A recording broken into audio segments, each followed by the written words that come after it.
Hello students, good morning. मैं राम बाबू sir. आज net का प्रॉब्लम है बाबू, तो आज हम आप लोग को ग्रुप में भेज देंगे। आज क्लास का रिकॉर्ड कर रहे थे, ठीक ना। पिछले क्लास में हमने बताया था डिफरेंशियल इक्वेशन। तो डिफरेंशियल इक्वेशन में एक चैप्टर बता रहे थे, ऑर्थोगोनल ट्रेजेक्ट्री। ऑर्थोगोनल ट्रेजेक्ट्री से हाफ क्वेश्चन एग्जाम में रहता ही है। किसी भी यूनिवर्सिटी में हाफ क्वेश्चन रहता है ऑर्थोगोनल ट्रेजेक्ट्री। तो पिछले क्लास में हम आपको बेसिक कॉन्सेप्ट बता रहे थे और आज उसके आगे हम आपको बता रहे थे कि ऑर्थोगोनल ट्रेजेक्ट्री का कॉन्सेप्ट और प्रॉब्लम। आप जब किताब देखोगे तो मात्र एक ही पेज का चैप्टर है, 10 से 12 क्वेश्चन है और हम आपको थ्योरी बता रहे हैं जबरदस्त। अगर थ्योरी क्लियर हो जाएगा तो आसानी से किसी भी क्वेश्चन को आप बना सकते हो। तो आज लाइव क्लास तो नहीं हो पाया बाबू। अभी मैंने ग्रुप में लिंक भी शेयर किया था, लेकिन नेट का प्रॉब्लम है, उसी का इंतजार कर रहे थे। नेट नहीं आ पाया है, तो आज हम आप लोग को क्लास का रिकॉर्ड कर रहे हैं, जो आज पढ़ाते लाइव क्लास में, फिर आप लोग को ग्रुप में हम सेंड कर देंगे। क्लियर?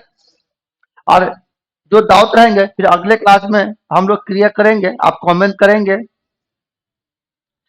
हमने बताया था आप लोग को ऑर्थोगोनल ट्रेजेक्ट्री। हम बता रहे थे आप लोग को आज orthogonal trajectory most VVI chapter है। ऑर्थोगोनल ट्रेजेक्ट्री का कॉन्सेप्ट मैंने दिया था कि अगर दो कर्व के बीच 90 डिग्री का कोण हो, अगर दो कर्व के बीच 90 डिग्री का कोण हो, दोनों कर्व आपस में ऑर्थोगोनल कर्व होगा या ऑर्थोगोनल ट्रेजेक्ट्री होगा या परपेंडिकुलर होगा। जब दो लाइन या दो कर्व के बीच अगर 90 डिग्री का कोण होगा, दोनों कर्व या दोनों रेखा एक दूसरे पर लंब होगा। तो यहाँ ऑर्थोगोनल का मतलब तुम समझना परपेंडिकुलर। हमने कहा था कि कोऑर्डिनेट मुख्य रूप से दो प्रकार का होता है। एक होता है बाबू कार्टेशियन, पिछले क्लास में भी हम बोले थे, और एक होता है पोलर। कार्टेशियन और पोलर। कार्टेशियन का हिंदी होता कार्तीय नियामक, पोलर का हिंदी होता ध्रुवीय नियामक। कार्टेशियन हमेशा एक्स और वाई में होगा, पोलर हमेशा आर और थीटा में होगा। अगर दोनों अंक में है तो कार्टेशियन, एगो अंक एगो डिग्री है तो पोलर। आपने पढ़ा होगा यहाँ पर कि रिलेशन 11 में ही पढ़ा होगा, relation between Cartesian and polar. Cartesian और पोलर में क्या संबंध है? इसका मतलब अगर एक्स वाई है तो आर थीटा बना दो, अगर आर थीटा है तो एक्स वाई बना दो। अगर मान लो एक्स वाई दिया है तो आर का मान निकालना चाहते हो तो आर का मतलब होता था under root x square plus y square, और थीटा बराबर tan inverse y by x. हम इसका यूज कर सकते थे। अगर मान लो अगर हमको आर थीटा दिया है और एक्स वाई निकालना है, यहाँ से पढ़े थे बुआ, एक्स को मानते थे हमेशा आर इंटू कॉस थीटा और वाई को मानते थे आर इंटू साइन थीटा। यानी अगर एक्स वाई को आर थीटा में लाना हो या आर थीटा को एक्स वाई में लाना हो तो आसानी से हम लोग इंटरचेंज कर सकते थे इस कॉन्सेप्ट पर, जो आपने 11 में भी पढ़ा होगा। स्ट्रेट लाइन में नहीं पढ़े हैं या पढ़े हैं तो हम यहाँ रिवाइज कर रहे हैं।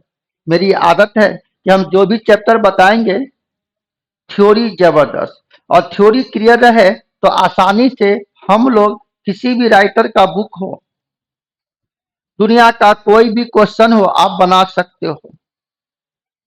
और यह बात हम बार बार बोल रहे हैं आपको कि हम अपने से बेहतर बनाने का प्रयास करेंगे आपको। इसके लिए जितना मेहनत करना पड़े हमको, कि यह ऑनलाइन क्लास यानी लाइव क्लास आपको ऑफलाइन से बेहतर लगेगा। हम ऑफलाइन के जैसा ही आपको यह ऑनलाइन क्लास पढ़ा रहे हैं। क्लियर?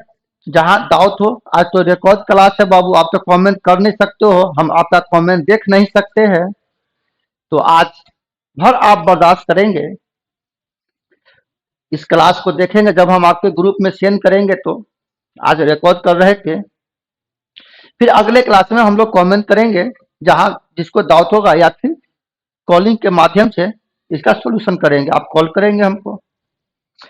अब बताओ, यह आर और थीटा, तो हम लोग यहाँ जानते थे कि आर रेडियस वेक्टर है और थीटा वेक्टोरियल एंगल है। इसका मतलब आर का मान हमेशा पॉजिटिव होगा, थीटा का मान में भी पॉजिटिव में भी निगेटिव, जो क्वाड्रेंट पर डिपेंड करता। तो आप याद करो, हम लोग पढ़े थे कि अगर मान लो, यहां से पढ़ेंगे, यह एक प्लेन है, इसको अगर 4 भाग में डिवाइड कर दो, यह ओरिजिन है, यह एक्स है, यह एक्स डैश है, यह वाई है, यह वाई डैश, 90 90 का को।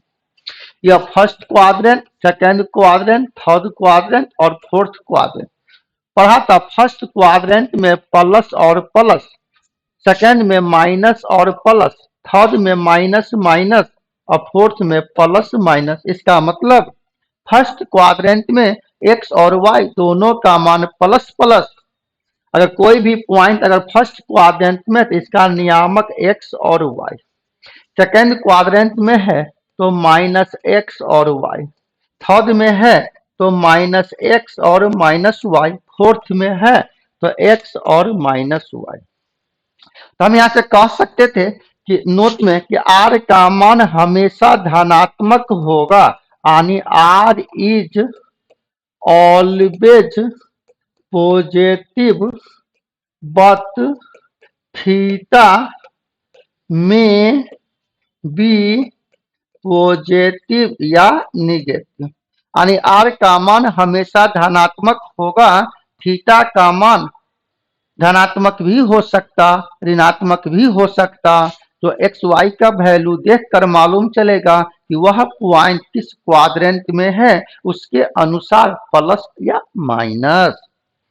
तो अब बताओ, हम लोग यहां से पढ़ा था कि एंगल 2 प्रकार का होता है, एंगल 2 प्रकार का होता है ना, एंगल 2 प्रकार का होता है। एक होता है प्रिंसिपल वैल्यू और दूसरा होता है जनरल वैल्यू। जो आपने पढ़ा होगा जब त्रिकोणमिति पढ़े थे, पार्ट 1 में पढ़ा होगा, वैसे 11 में भी पढ़ा होगा। जब अलजेब्रा पढ़े होंगे 11 में कॉम्प्लेक्स नंबर, तो वहां भी पढ़ा होगा कि प्रिंसिपल वैल्यू और एक होता है जनरल वैल्यू। तो सबसे सिंपल तरीका था कि मिनिमम दूरी को प्रिंसिपल कहा जाता और लॉन्गेस्ट दूरी को जनरल कहा जाता। अगर मान लो यह एक प्लेन है, इसको 4 भाग में डिवाइड किया, यह ओरिजिन है, यह एक्स है, यह एक्स डैश, यह वाई और यह वाई डैश, 90 90 का first quadrant, second quadrant, third quadrant, fourth quadrant. अगर इस तरह से लेते हैं, तो यह ओरिजिन है, यह एक्स है, यह एक्स डैश, यह वाई वाई डैश, 90 90 का कौन, first quadrant, second quadrant, third quadrant, fourth quadrant. Clear है? अब आप बताओ, अगर यह प्रिंसिपल वैल्यू लेते हो, अगर यह प्रिंसिपल वैल्यू ले लिया और यह जनरल वैल्यू ले लिया, तो प्रिंसिपल वैल्यू का मतलब मिनिमम दूरी।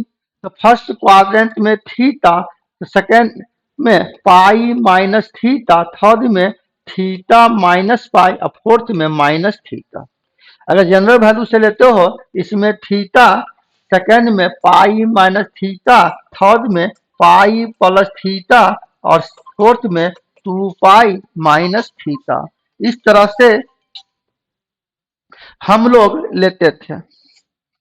अब बताओ प्रिंसिपल वैल्यू और प्रिंसिपल वैल्यू और जनरल वैल्यू मालूम चल गया तो आसानी से हम लोग बना सकते थे।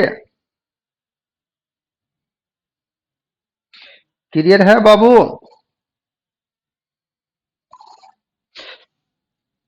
अब बताओ यहां से करा था ऑर्थोगोनल, तो ऑर्थोगोनल का मतलब हो गया कि मान लो यह कोई भी कर्व है, यह मान लो एनी कर्व है, कोई भी कर्व।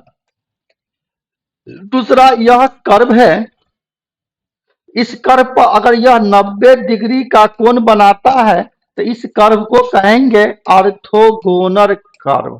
ध्यान दिए, ऑर्थोगोनल कर्व कहो या ऑर्थोगोनल ट्रेजेक्टरी कहो, दोनों का एक ही मीनिंग है। तो मेरा क्वेश्चन आएगा कि कोई भी कर्व दे दिया है और ऑर्थोगोनल कर्व निकालो तो परपेंडिकुलर। तो पिछले क्लास में हम बताए थे आपको कि कैलकुलस में किसी भी फंक्शन को y मान लेते, एनी फंक्शन, अगर हम इसको डिफरेंशिएट करते तो यह dy बाई dx होगा और dy बाई dx को ही स्लोप कहा जाता किसी भी कर्व का। अब बताओ कि मान लो यह कोई कर्व है, ध्यान दीजिएगा, मान लो कि यह कोई कर्व है, यह कोई लाइन है, यह लाइन इस कर्व को यह पी पॉइंट पर टच किया तो यह पीटी को हम लोग कहते थे टेंजेंट। अब आप सोचिए, पिछले क्लास में भी मैंने बताया था कि अगर इस कर्व का अगर हम स्लोप निकालते हैं तो सबसे पहले ये लाइन टेंजेंट न टच किया जी इस कर्व को, तो इस कर्व का जो स्लोप होगा वही यह टेंजेंट का स्लोप होगा। तो मान लो यह टेंजेंट का स्लोप अगर यहाँ पर हम मान लिया कि यह dy बाई dx है और टेंजेंट पर नॉर्मल हमेशा लंब होता 90 का कोण बनेगा। तो आपने पढ़ा था कि दो लाइन अगर एक दूसरे पर मचुअली परपेंडिकुलर होगा, इसका मतलब दोनों के स्लोप निकाल लो, दोनों के स्लोप को निकाल के गुना करो, अगर -1 आ जाएगा दोनों लाइन आपस में परपेंडिकुलर होगा, यानी m1 गुना m2 बराबर -1। तो मान लो बाबू अगर ये टेंजेंट का स्लोप है dy बाई dx, नॉर्मल का स्लोप पूछ रहा है, तो मान लो इसका स्लोप मालूम है और इस पर यह लंब है, दोनों के स्लोप को निकाल के गुना करो। अगर कोई एक स्लोप दिया है और नॉर्मल का स्लोप निकालना है तो टेंजेंट का जो भी स्लोप है इसके स्लोप को पलट दो और माइनस से गुना कर दो। यह नॉर्मल का स्लोप कितना हो जाएगा? ये नॉर्मल का स्लोप हो जाएगा -1 बाई dy बाई dx, यही ऊपर चला जाएगा तो यह हो जाएगा -dx बाई dy। मतलब टेंजेंट और नॉर्मल, अगर टेंजेंट का स्लोप मालूम है तो आप नॉर्मल का स्लोप आसानी से निकाल सकते हो। अगर नॉर्मल का स्लोप मालूम है तो टेंजेंट का स्लोप आसानी से निकाल सकते हो। क्या है, जब दोनों के बीच अगर 90 का कोण है, दोनों एक दूसरे पर लंब होगा तो m1 गुना m2 बराबर -1, इतना गुने स्लोप ऑफ इतना बराबर -1, तो इसका जब स्लोप निकाला तो आसानी से निकल जाएगा -1 बाई dy बाई dx, या इसी को सब सॉल्व किया तो -dx बाई dy। तो कितना सिंपल हुआ। अगर मान लो कि यह कोई कर्व है तो ध्यान देना, मान लेते हैं कि यह कोई कर्व है, एनी कर्व, इस कर्व का मान लो अगर स्लोप हमको मालूम है d y by d x. अब कह रहा कि यह कोई दूसरा कर्व है जो इस कर्व पर यह परपेंड 90 डिग्री का कोण बनाया, तो यह हो गया ऑर्थोगोनल। क्लियर? तो यह हो गया ऑर्थोगोनल कर्व, यह हो गया एनी कर्व। तो किसी भी कर्व पर कोई दूसरा कर्व अगर लंब होगा तो 90 का कोण बनेगा। गौर कीजिए। तो मान लो इस कर्व का स्लोप है dy बाई डी एक्स। तो ऑर्थोगोनल कर्व का अगर स्लोप लेना चाहते हो तो इसका जो स्लोप निकल गया, इसके स्लोप को चक से पलट दो और माइनस से गुना कर दो। क्या होगा बाबू? -1 by d y by d x या minus d x by d y. तो आप याद रखेंगे, अगर किसी भी कर्व का स्लोप दिया है dy बाई डी एक्स और ऑर्थोगोनल का स्लोप पूछ रहा है तो minus d x by d y. तो मेरा क्वेश्चन कहेगा यहां पर कि find the orthogonal curve of this curve, कि कोई भी कर्व दे दिया है, कहेगा ऑर्थोगोनल कर्व का इक्वेशन निकाल। और आप पढ़ रहे हैं डिफरेंशियल इक्वेशन। यहां पर कॉन्सेप्ट देखा था कि अगर कोई भी इक्वेशन को सॉल्व करो, अगर अलजेब्राइक है तो डिफरेंशियल बना दो, अगर डिफरेंशियल है तो अलजेब्राइक बना दो, जो पहला क्लास में ही बताया था कॉन्सेप्ट। अगर अलजेब्राइक है तो उसको डिफरेंशिएट करना, अगर डिफरेंशियल है तो उसे इंटीग्रेट करना, इंटीग्रेशन। आप कहोगे अलजेब्राइक कैसे पकड़ोगे, डिफरेंशियल कैसे पकड़ोगे? तो अगर एक्स वाई के फॉर्म में है तो अलजेब्राइक इक्वेशन, dx dy के फॉर्म में है तो डिफरेंशियल इक्वेशन। अगर डिफरेंशियल है तो अलजेब्राइक बना दो, अगर अलजेब्राइक है तो डिफरेंशियल बना दो। यही तो कॉन्सेप्ट है।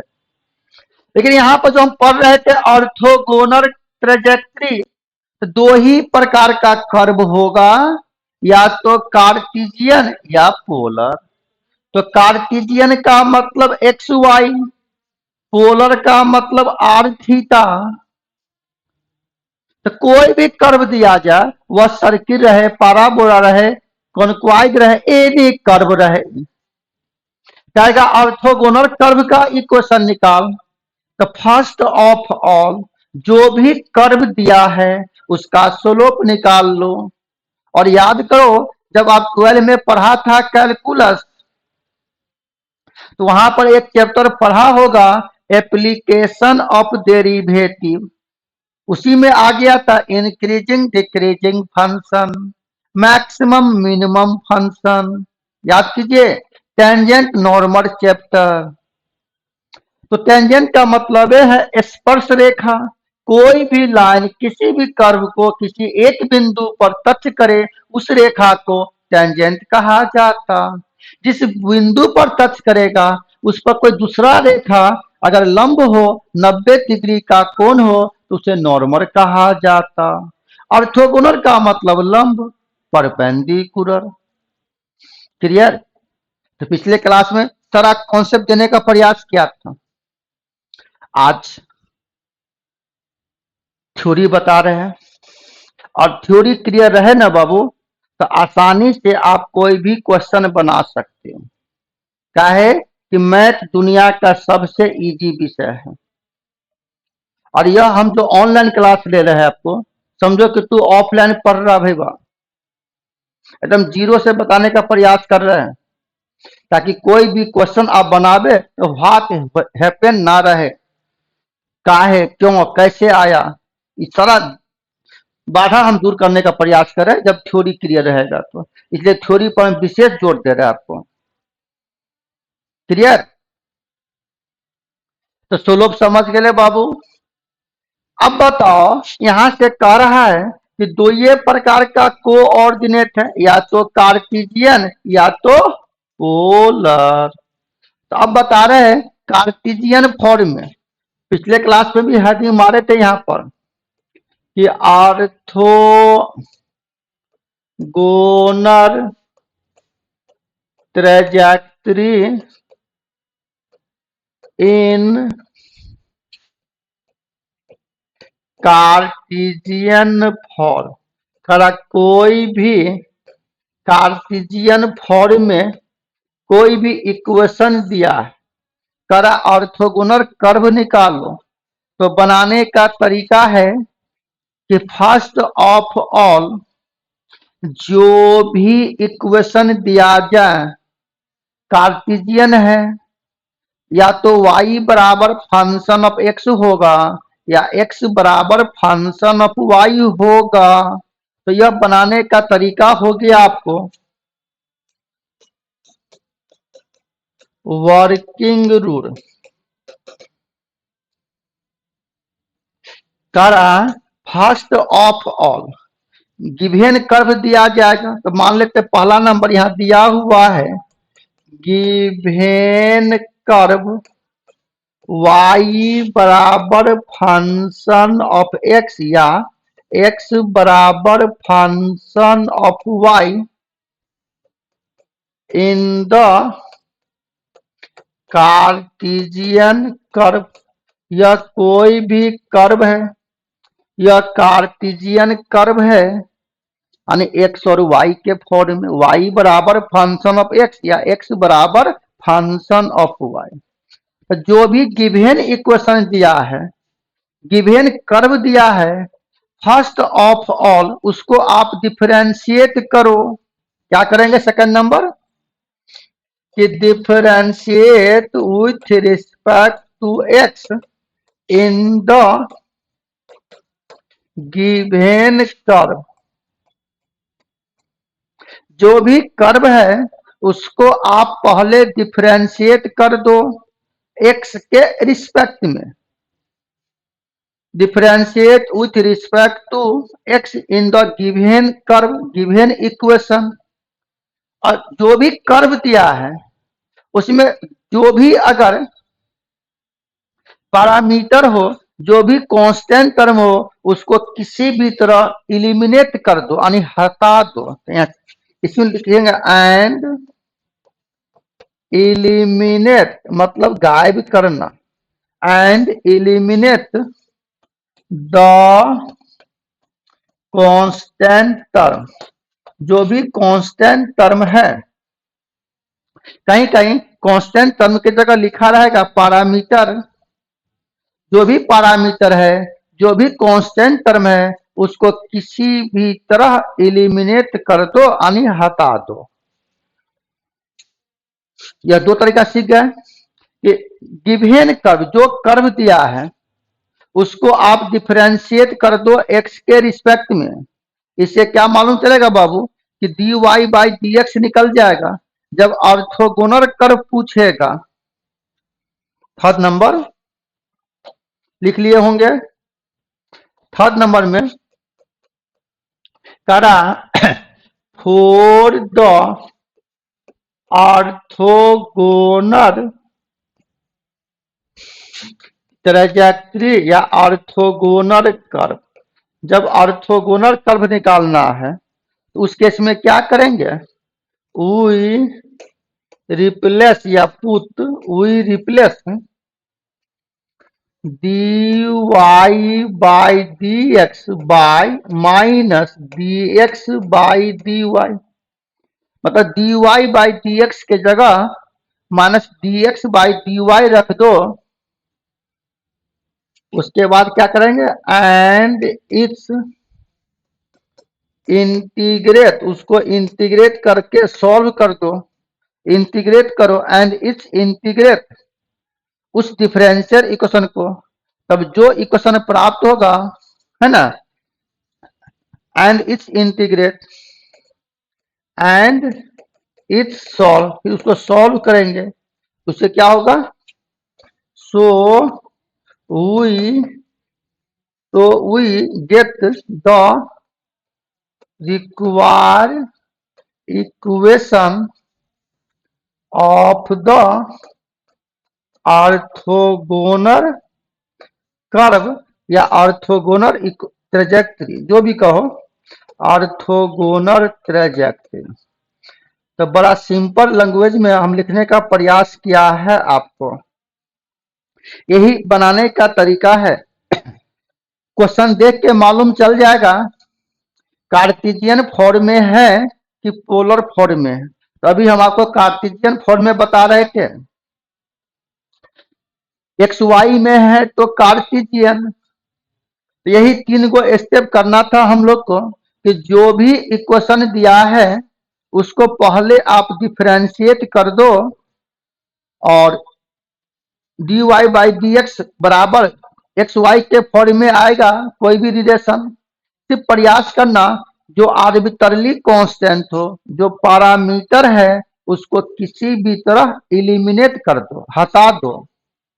उसके बाद ऑर्थोगोनल कर्व पूछ रहा था, तो d y by d x के जगह minus d x by d y रख दो, फिर उसको इंटीग्रेट करके सॉल्व करो, जो इक्वेशन आएगा वही हो जाएगा ऑर्थोगोनल कर्व का इक्वेशन, ऑर्थोगोनल ट्रेजेक्ट्री का इक्वेशन। तो अभी हम कार्टेशियन फॉर्म में बता रहे थे, फिर पोलर फॉर्म में बताएंगे। 2 टाइप्स का क्वेश्चन है, कार्टेशियन और पोलर, और एग्जाम में पूछता है। क्लियर? तो इस पर आप क्वेश्चन लेते हैं बाबू। देखो कितना सरल तरीका से हम एक के बाद एक क्वेश्चन लेंगे, और बहुत मजा आएगा पढ़ने में, और एग्जाम में फिक्स है कि एक हाफ क्वेश्चन तो रहना ही है। देखो यहाँ क्वेश्चन करा, find the orthogonal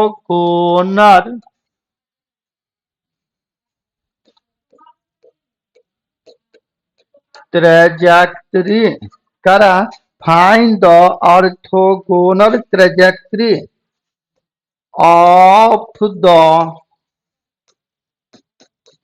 family of curve,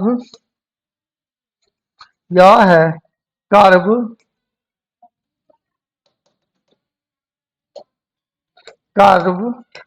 x Y बराबर सी।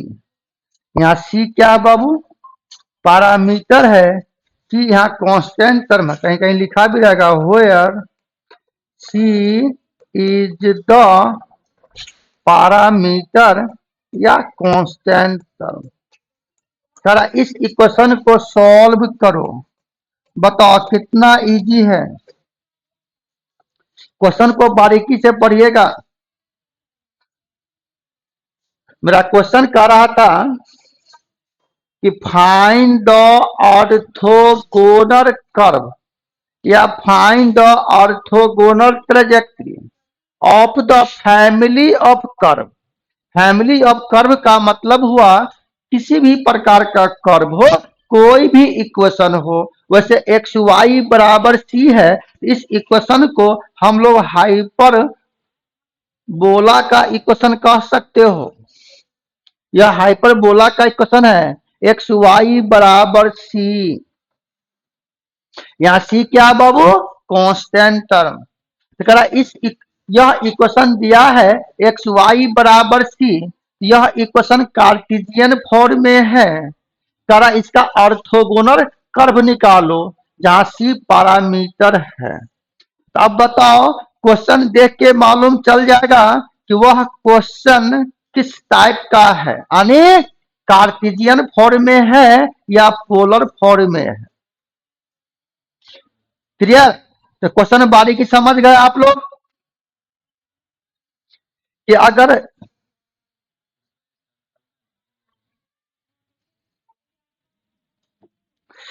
अगर यह कार्टेशियन फॉर्म में है, सारा ऑर्थोगोनल कर्व निकाल, ऑर्थोगोनल ट्रेजेक्ट्री निकाल, दोनों का एक के मीनिंग।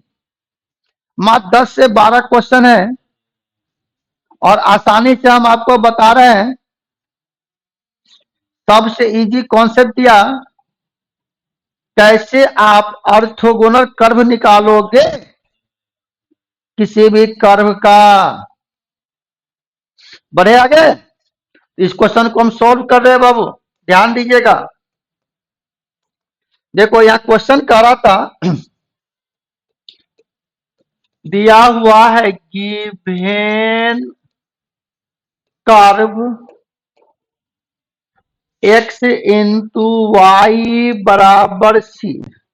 जो भी इक्वेशन है सबसे पहले इसको आप डिफरेंशिएट करो।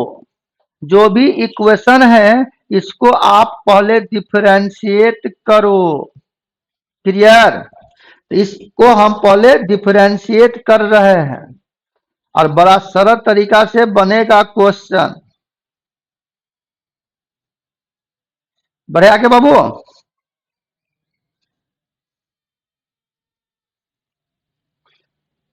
चलिए अब बताओ, यहां से दिया हुआ है, इसको आप क्या करो, differentiate with respect to x. इसको u इंटू भी पर ना डीसी करोगे तो पहले का डीसी दूसरे का गुना प्लस पहले का गुना दूसरे का डीसी और किसी भी कांस्टेंट टर्म का डीसी 0। यहां से आप अगर dy बाई dx का मान लेते हो तो माइनस वाई को बराबर उधर ले जाओ तो माइनस वाई बाई एक्स। अब करा यहां से फॉर द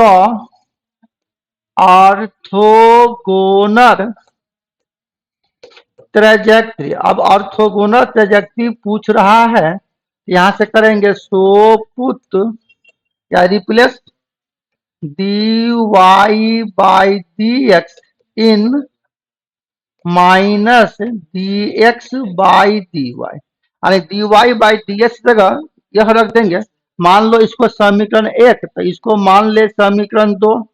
सो पुट इतना इन इतना और इसके जगह यह रख दे या रिप्लेस इतना इन इक्वेशन 2। तो dy बाई dx जगह रख दिया माइनस dx बाई dy बराबर माइनस वाई बाई एक्स। अब बताओ, माइनस माइनस तो कैंसिल हो गया। जब माइनस माइनस कैंसिल हो जाएगा तो यह हो जाएगा dx बाई dy बराबर y बाई एक्स। अब कोने का नहीं गुना तो x इंटू डी एक्स बराबर y इंटू डी वाई। यह डिफरेंशियल इक्वेशन है। अब इसको इंटीग्रेट कर दो, ऑन इंटीग्रेट इंटीग्रेशन ऑफ यह x इंटू डी एक्स बराबर y इंटू डी वाई। जगह एक्स स्क्वायर बाई 2 बराबर वाई स्क्वायर बाई 2 प्लस कहीं एक तरफ कोई कांस्टेंट टर्म जोड़ दो, कहीं एक तरफ कोई भी कांस्टेंट टर्म जोड़ दो। तो हम यहां ले लेते हैं ए स्क्वायर बाई 2। जब दो लघुत्तम लेंगे तो यह हो जाएगा एक्स स्क्वायर बराबर y square plus a square. इधर ले आओ तो x square minus y square बराबर ए स्क्वायर। यही इक्वेशन जो आ गया यह ऑर्थोगोनल कर्व हो गया उस गिवन कर्व पर। तो बताओ, आसानी से हम लोग इस टाइप के क्वेश्चन को बना सकते थे। क्लियर है? तो आज तो हम बाबू आपको रिकॉर्ड करके डाले हैं, ग्रुप में आपको चला जाएगा, इसको देखेंगे आप। फिर अगले क्लास में मिलेंगे तो पहले बताएंगे पोलर कर्व का ऑर्थोगोनल ट्रैजेक्टरी निकालने का तरीका, फिर दोनों पर बेस क्वेश्चन। तो आज इतना ही रहने देते हैं, रिकॉर्ड क्लास है बाबू। फिर मिलते हैं अगले क्लास में।